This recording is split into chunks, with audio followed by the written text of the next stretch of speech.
First, please tell us about your manga experiences during childhood. I can't remember the very first manga I read, but since I had an older brother, there were boys and young men's magazines scattered around the house, and I would pick them up and read them. Among them, I liked the art style and atmosphere of young men's magazines like Young Jump and Young Magazine. On the other hand, I felt that boys' magazines had a somewhat cramped style of drawing, making them harder to read. You had a mature sensibility from childhood, reading young men's manga. Didn't you read girls' manga? The main reason was that there weren't any at home, so I hardly read any. I did encounter a girls' manga just once, but it was a strange battle story where a friend frozen by the enemy was warmed and thawed by the palm of a hand, and the enemy left saying, "So this is the power of friendship." Not being used to that kind of dramatic expression, I couldn't help but think, "No way," and laughed. Do you remember the first manga you really got hooked on? It was 3x3 Eyes, which I read in a magazine when I was in the 4th grade. The moment I saw the art, the lines seemed to shine, and I was so impressed by how skillful it was that I started collecting the volumes. It took me some time to understand the story, but I loved the art and characters. At that time, I was completely in love with the protagonist, Yakuma. So, did you ever feel jealous of the heroine Pai? But Pai was also really cool, so I quickly gave up thinking, no one can come between these two. Also, other manga I got into were Yu Yu Hakusho.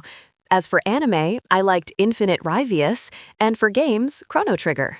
You also like anime and games. By the way, did you start drawing manga from childhood? Not exactly manga, but I have been drawing since around kindergarten. After getting hooked on 3x3 Eyes, I made a Yuzo Takada notebook where I only copied Takada-sensei's characters, and in another notebook, I drew stories starring Luca from Chrono Trigger. Back then, I was purely driven by the desire to get better at drawing. So you were quite an indoor elementary school student. Actually, not really. I was always drawing, but at the same time, I was learning folk dance. I really enjoyed that dance too, and after practice, I often went out to play with friends. I still love dancing now. I dance at home, and when I go back to my hometown in Gifu, I sometimes get to dance on the festival tower.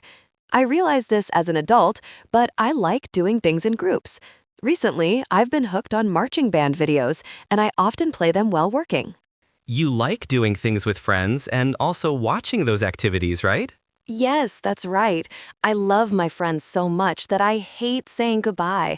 When I moved to Tokyo from my hometown, I lost my energy because my friends weren't nearby. I see. Since your works A Silent Voice and To Your Eternity have scenes that ask, what is a friend? I thought you might have struggled with relationships during your school days. On the contrary, maybe because friends were so important, I started thinking deeply about that. I believe I was blessed with friends during school, especially in high school since it was an all-girls school, so we were always loud and rowdy. I spent my time in a world made up only of things I liked, without impurities. But at the same time, it's true that I felt a chill in relationships outside of friends.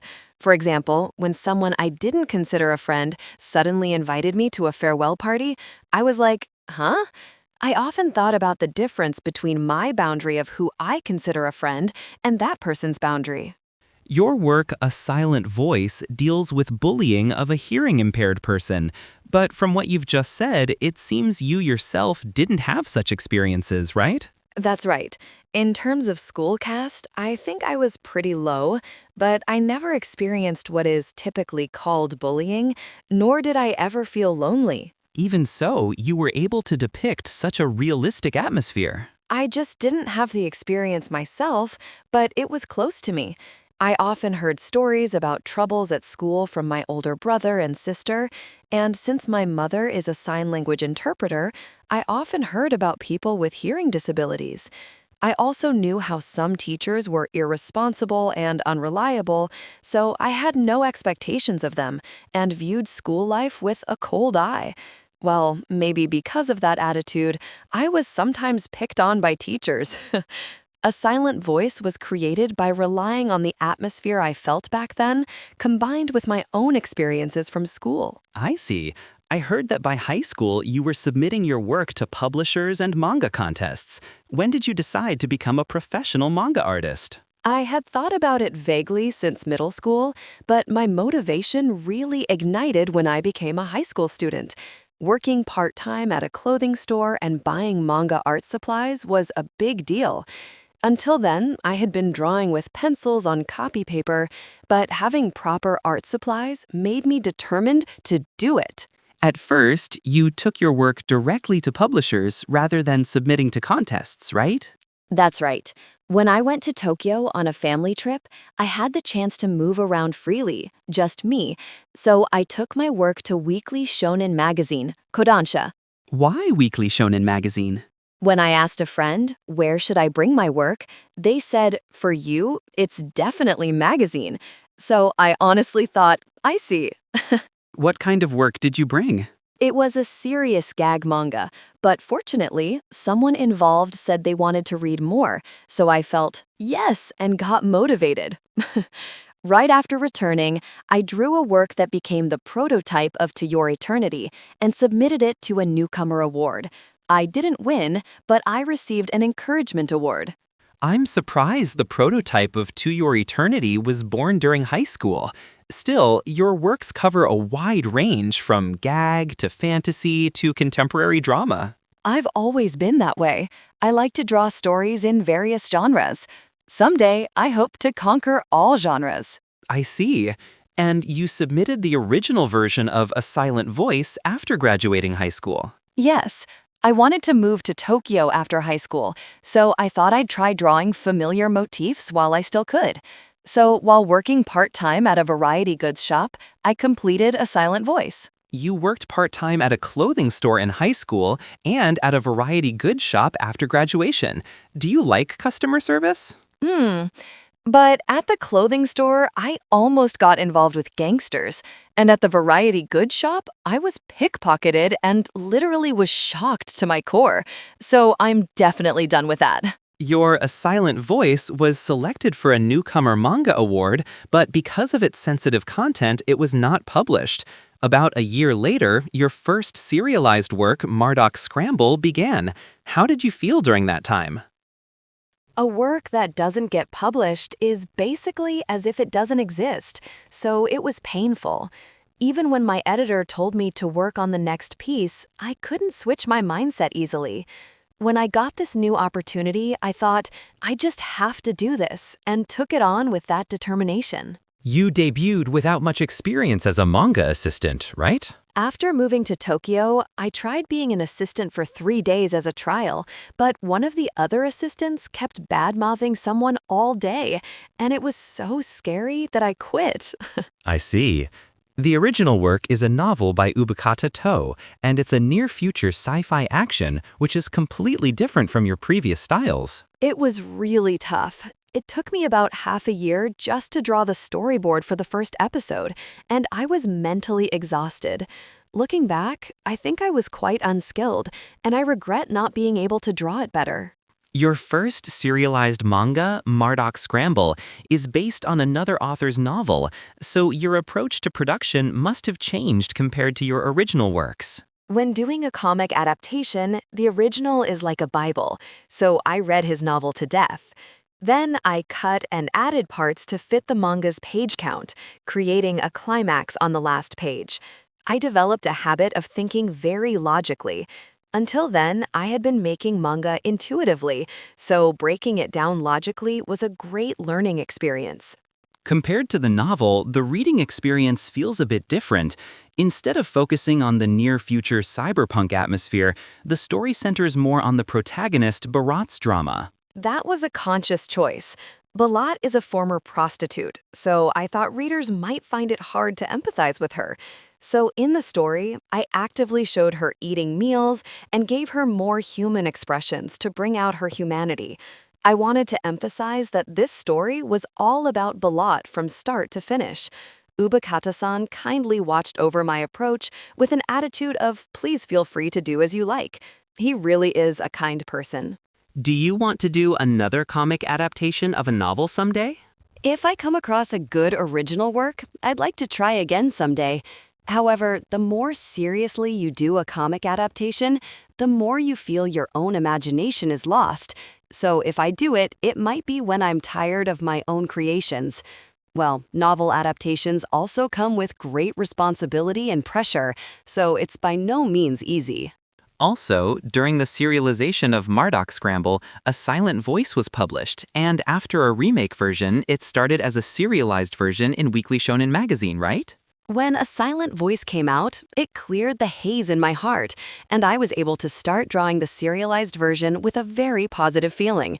That said, since it's a delicate theme, I thought it would be strange to say I wanted to be ready to wrap it up anytime, but I decided not to make the story too long. From the beginning, I told the editor that I planned to finish it in about 7 volumes. That was exactly as you anticipated.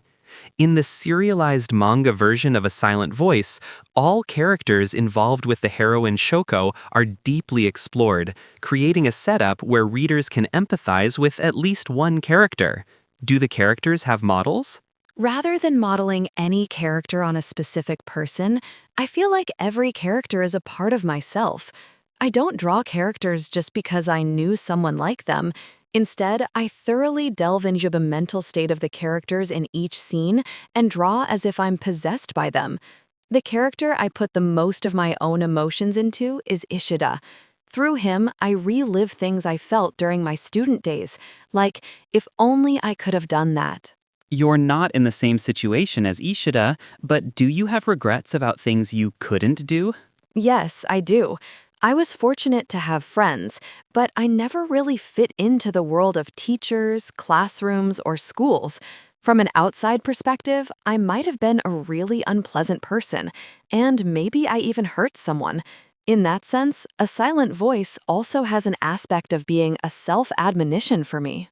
Which character did you pay the most attention to when drawing? Definitely Shoko. She has the meta role of being the heroine, right? And yet, there's always a language barrier in expressing her feelings, so I was careful to make sure I could properly explain the flow of her emotions in every scene. The impression of Shoko changes from the beginning to the end of the work, doesn't it? Yes, it does. I struggled with the balance between drawing her as a character and as a human being. Readers tend to see Shoko as a character, so no matter how I express her personality, they take it as a character's element. That's a good thing. But precisely because of that, if I, as the author, don't lead her properly, she gradually becomes more of a character. I wanted to protect Shoko's humanity properly, so I worked hard on that. A Silent Voice was also made into an animated film and became a work with a large social impact. How did you take the response?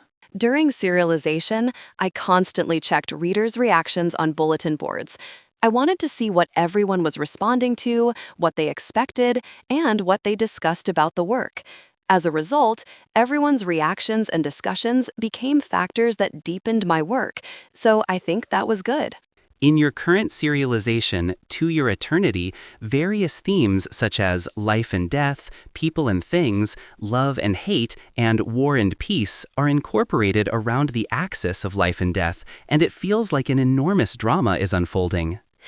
The reason I am so obsessed with such difficult themes is probably because it's close to self-admonition. Somewhere inside, I feel that I am making a living by using the various unhappiness and deaths that happened around me as material for manga. So the fact that Fushi acquires vessels from people around him and uses them, feels guilt about it, and tries to understand more deeply by absorbing everything, that is also my feeling. Fushi is exactly my alter ego, and I project my conflicts and desires onto him.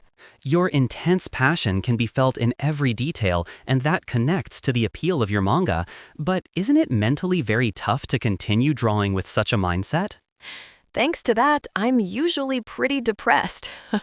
My works often have painful and sad scenes, so people tend to think I'm looking at the characters from a distance, but actually, I fully immerse myself as the characters when drawing. That makes it even harder. By the way, in the recent volumes of To Your Eternity, the era shifts and the story progresses in the present day. Did you plan this time shift from the beginning? Yes. The first part is the story of Fushi becoming human-like and altruistic. The second part depicts the troubles unique to a peaceful era without the knockers, which allows me to question again, were the knockers really the enemy? And to portray the endless suffering even in peace. After that ends, the story will move to the next phase. Is the third part going to start? That's the plan, but honestly, I have no idea if the second part will finish smoothly. There seems to be no moment of rest for your mind. Just recently, I was talking about how creation and melancholy are good friends. If things don't go well with my work, my mind might break. So lately, I've been consciously thinking about taking breaks. Even if something happens, if I have the feeling that I failed because I slacked off, I can manage somehow. So now, whenever I find free time, I just play games to relax.